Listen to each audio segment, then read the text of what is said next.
पहले तो हमारे चैनल में आपका बहुत बहुत स्वागत है। नमस्कार सर, वैसे तो आप किसी परिचय के मोहताज नहीं हो सर, बट हम फिर भी चाहेंगे कि हमारे दर्शकों को एक बार आप अपना परिचय दे दीजिए। मैं डॉक्टर दीपक राज जैन जीवन आशा हॉस्पिटल से आप सबसे मुखातिब हूँ। सर, आज हम बात करेंगे इनफर्टिलिटी के बारे में। तो सर, एक बार इनफर्टिलिटी के बारे में लोगों को विस्तार से बताएंगे सर।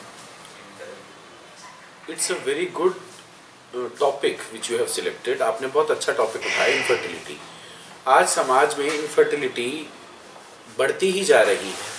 कभी पुराने समय में, आज से हम 20 साल पीछे चलते हैं तो बहुत इक्का दुक्का घरों में ये सुनने को मिलता था कि वहाँ कंसेप्शन नहीं हुई, वहाँ उनको बच्चा नहीं। टॉपिक इसलिए उठाया है क्योंकि आज के टाइम पर लड़कियों में ज़्यादा पाया जा रहा है कि हो नहीं रहा है, और इसके बहुत सारे। यहाँ मैं आपको एक बात कहना चाहूँगा कि फीमेल इनफर्टिलिटी, महिलाओं की इनफर्टिलिटी प्रचलित है। वो हमें शो हो जाती है, पता चल जाता है कि फला लेडी को बच्चा नहीं है। लेकिन male infertility is far more prominent these days. Males की इनफर्टिलिटी भी उतनी ही है, क्योंकि फीमेल का इनफर्टाइल होने में चांसेस आर देयर कि female is completely normal and male is the main victim जिसके स्पर्म काउंट कम है या मेल को प्रॉब्लम है। मेल डॉक्टर के पास आया ही नहीं और इनफर्टिलिटी का जो स्टैम्प है वो फीमेल पेशेंट को लग जाता है। अगर हम दोनों को, इसीलिए मैं अपने इनफर्टिलिटी के करियर में always there is a rule for my OPD कि husband wife should come together. आप हस्बैंड वाइफ हैं, दोनों एक साथ ही आएंगे। प्रॉब्लम किसी को भी हो, टाइम किसी को हो या ना हो, जब भी इनफर्टिलिटी के लिए आप आएंगे तो वाइफ को हस्बैंड का और हस्बैंड को वाइफ का सपोर्ट होना ही चाहिए, और वो दोनों ही आते हैं। सर, ये पता कैसे चलता है? ये टेस्ट करने पे ही पता चलता है। फर्दर इन्वेस्टिगेशंस होंगी तभी। इनफर्टिलिटी में investigations are very important. Male की इन्वेस्टिगेशन जो सीरीज है वो थोड़ा कम है। मेल्स को देखना पड़ेगा कि कितना इनफर्टिलिटी में उनका सीमन एनालिसिस कराया जाता है, स्पर्म काउंट कितना है और स्पर्म एनालॉजी कितनी है। और female infertility is a series of test. वहाँ बेसिक अल्ट्रासाउंड से, हार्मोन पैनल से हम शुरू होते हैं और बहुत आगे तक टेस्ट जाते हैं। सर, इनके बढ़ने का कारण क्या है? इतना बढ़ रहा है, इसका कारण क्या है? मैं पर्सनली अगर इस पे कहूँ, there are lot of reason, but अगर मैं मेन मुख्य बिंदु चुनना चाहूँ, मेल इनफर्टिलिटी के बढ़ने का कारण है हमारे टाइट कपड़े मेल्स के। सेकंड, स्मोकिंग, जंक फूड, दोनों के लिए, मेल फीमेल के लिए सेम है। मेल्स में smoking, tobacco chewing, alcohol use and this party animal type lifestyle, ये मेल इनफर्टिलिटी बढ़ने का रीज़न है। एंड फीमेल इनफर्टिलिटी की बात कर रहे हैं। फीमेल इनफर्टिलिटी बढ़ने का से पीरियड्स के दौरान अपनी प्रॉपर केयर ना करना, वो 3 से 5 दिन सही खाना, सही आराम शरीर को ना देना, और एक मुहिम चल पड़ी है, take it as normal. Normal ठीक है, बट ऋतुचर्या का पालन इस समय ज़रूरी है। आपको कुछ प्रिकॉशंस उस समय लेनी चाहिए। आप नहीं लेते हैं, आपका वेट बढ़ रहा है, आप जंक फूड यूज़ कर रहे हैं, हमारी हरी सब्जियों में ऑक्सीटोसिन यूज़ हो रहा है, जिसकी वजह से फीमेल पूरा हार्मोन सिस्टम ही गड़बड़ा गया है। इसीलिए आज हर चौथी लेडी इनफर्टिलिटी का शिकार है। सर, ये आईवीएफ क्या है सर, इसके बारे में? आईवीएफ लास्ट होप आ जाती है इनफर्टिलिटी पेशेंट्स के लिए। अगर आपको लगता है कि आपके ट्रीटमेंट के बाद, आपके सारे इन्वेस्टिगेशंस के बाद, आईयूआई प्रोसेस होने के बाद भी आपको सक्सेस नहीं मिलती है, देन आईवीएफ के सक्सेस के रेट्स काफ़ी अच्छे होते हैं। बेटर चांसेस हैं कि आज हम ये कह सकते हैं कि लेवल अलग अलग होते चले जाएंगे, 1 2 3 4, बट आज कोई भी फीमेल, कोई भी कपल ऐसा नहीं है जो संतान ना पा सके। There are lots of ways, बहुत सारे ट्रीटमेंट है, यहाँ तक कि सरोगेसी भी है, डोनेटेड एग्स भी हैं, डोनेटेड स्पर्म्स भी हैं, आईयूआई है, देन आईवीएफ भी है।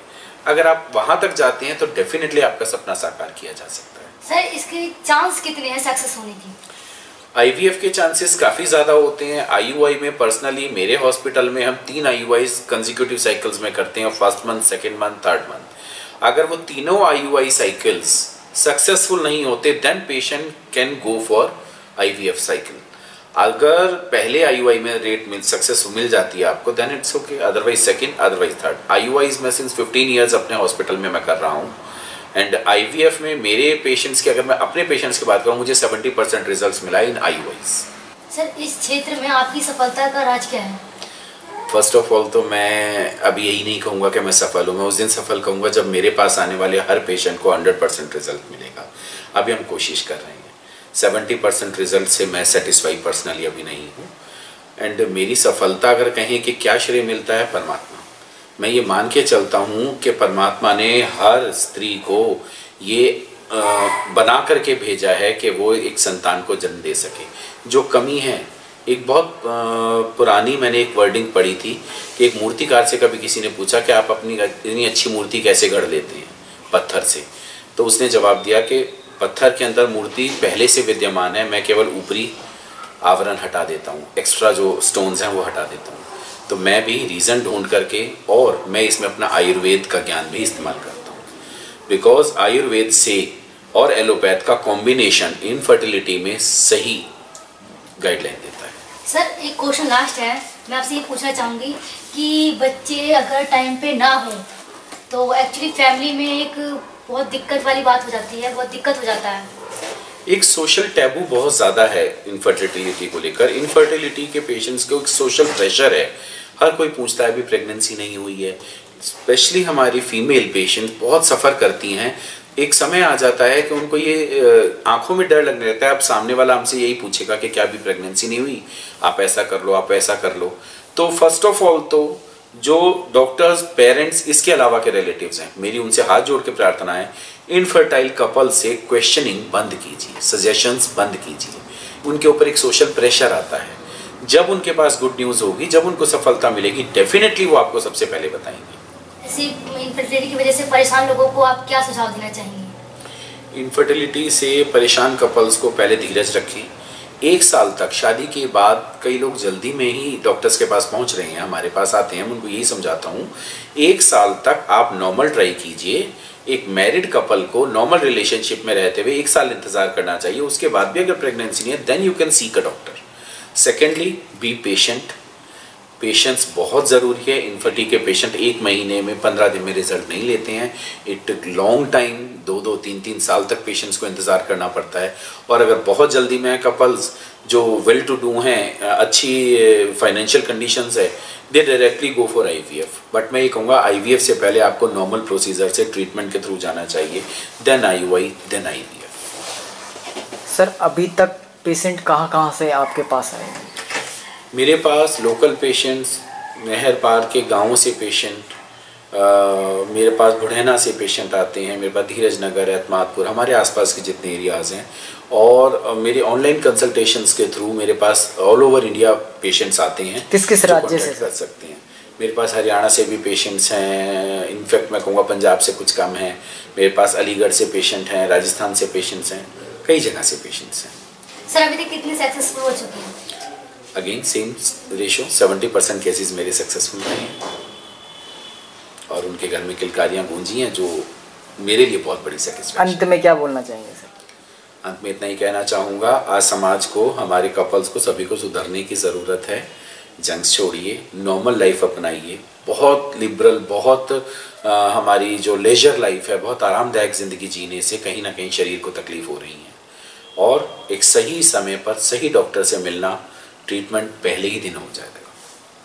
के बारे में बातचीत की है, वो आज के टाइम में समाज को बताना, उनको इस टॉपिक के बारे में रूबरू कराना बहुत ज़रूरी था।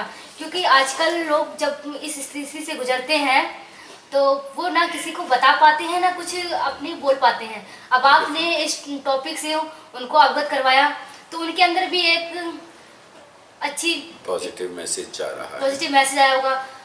अब हम आपसे ऐसे ही बीमारियों को बारे में लोगों तक पहुंचाएंगे। सर अगर कोई व्यक्ति आपसे मिलना चाहता हो या बातचीत करना चाहता हो तो सर एक बार उसे अपना कॉन्टैक्ट नंबर बता दीजिए। मेरा एक ही हेल्पलाइन नंबर है, वो मुझे 24 आवर्स कॉन्टैक्ट कर सकते हैं। 9891 514 526, डॉक्टर दीपक राज जैन।